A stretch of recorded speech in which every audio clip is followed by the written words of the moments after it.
ที่2,000โตอันนี้เป็นที่ทางบ้านเฮาเนาะที่ทั่วออกถ้าอยู่โบแกนน้ำกันเนาะนี่บ่ที่เนาะป้าห้างไปทางที่บ่ถูกต้องให้ถามเอานำพ่อแม่ผู้ปกครองหรือพร้อมด้วยตัวผู้เกี่ยวเนาะถ่ายยิ่งทรงเนาะหรือซ้ายตรงห้างไว้วางก้างเฒ่าแก่คนลุงตาทั้งสองฝ่ายพิจารณาเนาะ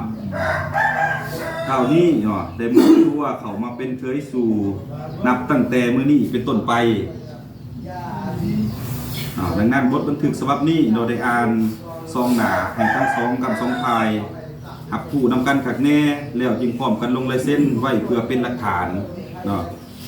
บทบันทึกที่บ้านนาเซ้งเนาะลงวันที่22 เดือน 12 2024ปัจจุบันนี้เนาะเจ้าอันนี้ก็เป็นทางนากับทางบ้านเฮาเนาะผ่านเอกสารแหนผู้นำกันสองกับสองฝ่ายในกับปฏิบัติเนาะนำกันเจ้าเนาะแล้วก็ส่วนอันนี้ทั้งขันบ้านนี้เนาะแม่นบทบันทึกแต่งดองนี้เลยแม่นเพิ่นได้ค่าทุนเนียนทั้งบ้านเลยก็แม่นภายละ150,000